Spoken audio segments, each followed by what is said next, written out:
Boats sail on the river and ships sail on the sea. But clouds that across the sky are brighter than these. चलो चलो चलो चलो, open the door, open the door.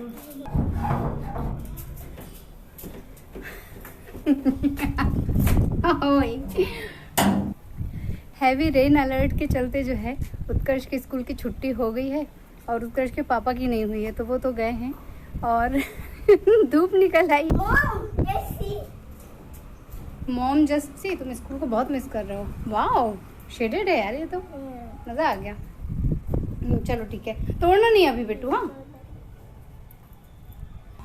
हमारे बाबूजी को वो क्या खाते हैं, जौ की रोटियां अलाउड हैं, तो हम लोगों ने कुछ जौ में घुन लग गए थे तो उनको धो के छत पे डाला था और हम लोग फिर उसके बाद भूल गए और काफ़ी सारी बारिश हो गई थी, तो फिर वो ना उसमें से अंकुर निकल आया था। उई बाप रे। तो इसके चाचू ने उसे गमले में पलट दिया, तो इतनी सारी जो है ये फसल जैसे हो गई है। इसका क्या यूज़ है पता नहीं। और जौ की रोटी बहुत ही जैसे ज्वार की रोटी बनती है ना वैसी बनती है। इसमें बहुत सारे कीड़े हो गए, बरसाती कीड़े। और इसी वजह से मुझे बारिश बिल्कुल पसंद नहीं होती, क्योंकि तरह तरह के कीड़े लग जाते हैं और बहुत सारे कीड़े पौधों को भी खा गए हैं। हमने सोचा कि अरे बरसात में तो बड़े पौधे लग रहे हैं, अपने आप हो रहे हैं, अपने आप पौधे बढ़ रहे हैं, लेकिन बहुत सारे कीड़े भी बढ़ रहे थे। Hello everyone, welcome to my channel. दोस्तों, मेरे चैनल में आप सभी का स्वागत है और जो न्यू सब्सक्राइबर है उनका हार्दिक अभिनंदन है। दोस्तों, कैसे हैं आप सब? मैं अच्छी हूँ। मैं अंकिता जबलपुर से आप सबका करती हूँ स्वागत। दोस्तों, आज जरा सी देर के लिए बारिश रुकी है, तो मैंने सोचा कि फटाफट बाहर निकला जाए, गश्त पे देखा जाए कि कहाँ कहाँ से किस किस रूम में पानी आया है। खिड़कियों से पानी हमारे यहाँ आ जाता है, या झरोखे जो बने हैं ना वहां से पानी आ जाता है और सामान में ना बड़ी अजीब सी सीलन सी हो जाती है। तो मैंने देखा बहुत सारी जगह से आ गया है, लेकिन ठीक है, अब ये तो सभी के घर में हो रहा है। कई लोगों के तो घर डूब गए हैं। हमारा कम से कम ये है कि केवल बौछारें ही आ रही हैं। तो जगह जगह मैंने ना वो हरी जाली लगाई हुई है। आपने मेरे व्लॉग में देखा होगा, मैंने हर जगह हरी जाली लगा के रखी है। तो उसको भी मैंने रस्सी से और कवर किया कि तेज हवा में भी ज्यादा ना नुकसान हो, क्योंकि मेरे नन्हे नन्हे प्लांट्स की मुझे ज्यादा चिंता होती है और मुझे प्लांट्स का इतना ज्यादा शौक है, लेकिन मुझे उसका ठीक से रख रखाव नहीं आता है। तो मैं जितना आता है उस हिसाब से कोशिश करती हूँ कि उनको ठीक कर लूँ। और इस समय मौसम इतना प्यारा हुआ है कि मैं आपको क्या कहूँ, धूप छाँव, ठंडी ठंडी हवा। हम ऊपर गए थे थोड़ी देर के लिए, तो मेरी ना हड्डियां कांप गई थी, इतनी ठंडी बर्फीली हवा है। लेकिन फिर भी मुझे ऊपर का नज़ारा बहुत अच्छा लग रहा है, क्योंकि फूल, पत्तियां, ड्रैगन फ्लाई, बहुत सारी चीजें देखने को मिल रही है। तो मुझे सच में आज बहुत अच्छा लगा। 2-3 दिन बाद मैं अपने रूम से बाहर निकली थी। बाहर लॉन में आई थी। रूम से बाहर तो मैं आ ही रही हूँ, लेकिन मैं लॉन वॉन में नहीं आती हूँ। छत पे तो मैं बिल्कुल नहीं जाती हूँ, क्योंकि मुझे ठंडी हवा से बहुत ज्यादा प्रॉब्लम है। और प्रॉब्लम से याद आया कि मैंने बीते दिनों अपने एक ब्लॉग में आप लोगों से बोला था कि मुझे एक न्यू प्रॉब्लम शुरू हो गई है। आज मैं उसके बारे में पहले आप लोगों को बता दूं, क्योंकि जब मैं बात करना शुरू करती हूँ फिर मैं भूल जाती हूँ। फिर जब कभी मुझे याद आता है कि अरे मुझे आप लोगों के साथ शेयर करना था, तो ब्लॉग एंड हो चुका होता है। सो मुझे ना दोस्तों बीच में ऐसी प्रॉब्लम हो गई थी कि मुझे रह रहे के बहुत चक्कर आ रहे थे, अति के चक्कर आ रहे थे। और सडनली मुझे लगता था कि मैं गिर जाऊंगी, मैं खड़े खड़े रोटी बनाते बनाते धड़ाम हो जाऊंगी, मुझे कोई पकड़ ले, मैं पूरा सब कुछ घूम रहा है, ऐसा मुझे लगता था। लेकिन ऐसा होता नहीं था। तो मैंने ये बात जो है अपने डॉक्टर को बताई कि मुझे ऐसी प्रॉब्लम हो रही है और ऐसा क्यों हो रहा है। फिर सडनली मुझे ऐसा लगा कि धक धक धक धक धक धक धक धक धक धक बहुत स्पीड में, मुझे अंदर से बहुत घबराहट, बेचैनी हो रही है। मैं अंदर से ऐसे ऐसे कांप रही थी। तो फिर एक नई चीज समझ में आई कि ये क्या हो रहा है, ये क्यों हो रहा है। ना मुझे कोई टेंशन है, ना मैंने खाने पीने में कोई गड़बड़ी की है, नींद भी अच्छे से हो रही है, सब कुछ अच्छे से हो रहा है। फिर ये प्रॉब्लम क्या हो रही है। तो फिर मैंने ये भी फोन पे ही बताया। मैं जा तो नहीं पाई, क्योंकि उसके लिए इसके पापा की छुट्टी होना जरूरी है। हमें डॉक्टर के पास उनका एक टाइम होता है, उस टाइम पे पहुंचना जरूरी होता है। बड़ी सारी समस्याएं हैं दोस्तों। तो मैंने उन्हें फोन पे ही बताया कि ये सारी चीजें हो रही हैं। तो उन्होंने वो आउट ऑफ स्टेशन थे, उन्होंने मुझे एक होम्योपैथिक दवा दी। बोला इसको मंगा के 2 ड्रॉप केवल पियो 2 टाइम और फिर उसके बाद बताओ।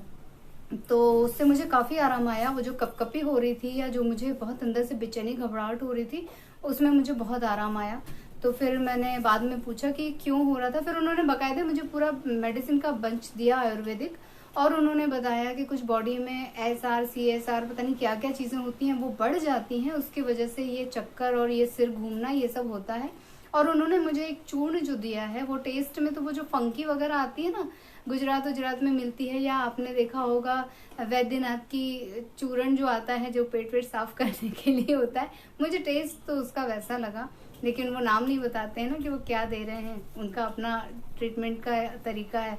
तो टेस्ट तो मुझे बिल्कुल वैसे ही लगा, क्योंकि मैंने बचपन में कभी उसे खाया है अपने बड़े बुजुर्गों के बीच, हम भी चोरी से उनकी फंकी फाँक लेते थे, तो उसका स्वाद मैं पहचान गई थी। अदरवाइज मुझे वैसे ही लगा। लेकिन उन्होंने कहा कि नहीं, ये कुछ मेरी बॉडी में SR CSR कुछ इस तरह की चीज़ बढ़ी है, जिसे कंट्रोल करने की वो दवा है, और जब वो कंट्रोल होगी तो खुद ब खुद मुझे ये प्रॉब्लम से निजात मिल जाएगी। 1 हफ्ता हो गया है मुझे इसका ट्रीटमेंट करते, और मैंने महसूस किया है कि मैंने फिर दोबारा इस बात की शिकायत नहीं की है कि मुझे सिर अचानक से घूम रहा है, तेज चक्कर आ रहे हैं, या मुझे अंदर से ये कपकपी हो रही है। होम्योपैथिक तो मैंने बस वो 1-2 दिन ली, उसके बाद नहीं ली उसकी दवा, लेकिन वो टोटल प्रॉब्लम मुझे ख़त्म हो गई है। और उसके बाद ये ज़रूर है कि मैं जो है अभी दवा खा रही हूँ, क्योंकि अब वो जब तक खिलाएंगे तब तक मुझे खाना होगा।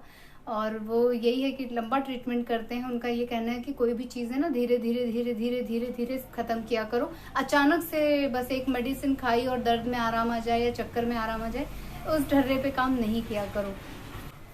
और जब मुझे थोड़ा आराम और मिल जाएगा, सब रिलैक्स हो जाएगा, तब मैं उनसे पूछूंगी कि इसका कारण क्या था, क्यों बढ़ा था, क्योंकि मैं तो परहेज तो कर रही हूँ, सारा सब कुछ मेरा एज इट इज चल रहा है, तो फिर ये अचानक से बढ़ने का कोई रीज़न हमें पता होना चाहिए ना, ताकि मैं आगे से उसका ध्यान रखूँ। तो जब भी मुझे पता चलेगा मैं आप लोगों को बताऊंगी। लेकिन होम्योपैथिक दवा, क्योंकि उसका नाम तो मुझे मालूम है, वो मैं आप लोगों के साथ आज इस ब्लॉग में शेयर कर रही हूँ। अगर आप लोगों को भी कभी रह के ऐसी घबराहट होती हो, या आपको अंदर से लगता है कि कपकपी, और मैं ये सोचती थी कि मुझे BP हो रहा है, मुझे ब्लड प्रेशर हो रहा है, और जब BP नापती थी तो वो नॉर्मल आता था, सिर्फ मेरी पल्स बढ़ी होती थी, पल्स मेरी हद की बढ़ी रहती थी कि मुझे अलग से उसका टुक टुक टुक टुक टुक समझ में आता था। तो ये होम्योपैथिक मैं आप लोगों के साथ शेयर कर रही हूँ, इसका नाम, इसकी फ़ोटो। अगर आप लोगों को भी, किसी को भी ये प्रॉब्लम होती है, तो इसके सिर्फ 2 ड्रॉप आपको लेना है। और होम्योपैथिक लेने का तो एक सीधा सा तरीका होता है कि 10 मिनट पहले और 10 मिनट बाद आपको कुछ खाना नहीं होता है, स्मेल वाली चीज़ें नहीं खानी होती हैं। तो ये लेने से मुझे सिर्फ 2 बार में ही मुझे आराम आया है। हालांकि मेरा उसके बाद उन्होंने जो ट्रीटमेंट चालू किया है वो पुड़िया का, तो वो तो मैं खा ही रही हूँ, और जब उससे रिलेटेड कोई चीज़ मुझे पता चलेगी तो मैं आप लोगों को बताऊंगी।